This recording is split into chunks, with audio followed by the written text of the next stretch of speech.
متزوجين الا انا ما متزوجة. الكبار متزوجين، انت توك صغيره. انا اكبر واحده. اكبر واحده من خواتك بس لكن ما كبرتي. بلا اكبر واحده من خواتي اصغر مني. متزوجين؟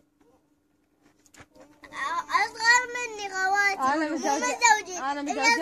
انا متزوجه. كاشهر اكبر منك.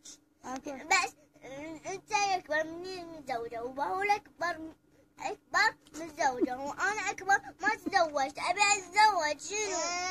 غصب الزواج غصب، يعني غصب. الناس ما صبرتي وايد. بلا صبرت وايد. كم يوم؟ 1 2 3 4 5 6 7 8 9 10. 10 صبرت وايد. خلص صبرت 10 ايام. 10 ايام صبرتي؟ تعبتي. منو تبي تتزوجين؟ منو؟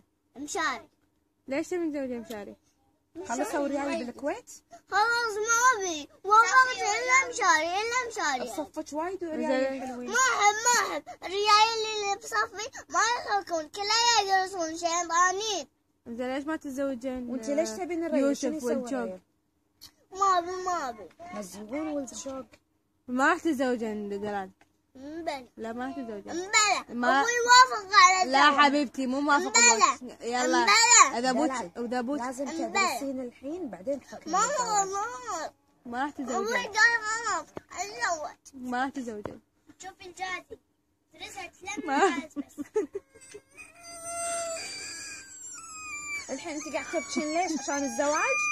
من وين لنا فلوس الحين نسوي عرس ونسوي نشتري الذهب ونشتري جدة؟ من وين لنا فلوس؟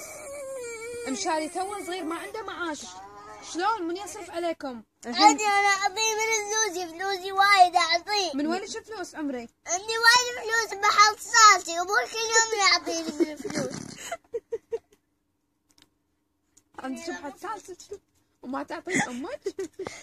شنو بعد تخلص فلوسي؟ ما عندي فلوس. اشوف حق ريلك تطلعين الفلوس اللي بالحصاله وحق امك بعدين يخلص فلوسي. زين لحظة دلال، الحين انتي قاعدة تبكين عشان تبين تتزوجين؟ ماكو زواج. ماكو. مهما يصير ما في زواج. الحين انت ايش دراك الريل يقدر يفتح لك شقه، يقدر يجيب لك مهر؟ شلون؟ شلون الريل ما عنده وظيفه؟ شلون؟ ما يشتغل. بس ماما راضية يعورني خلاص. زين الريل ما يشتغل شلون؟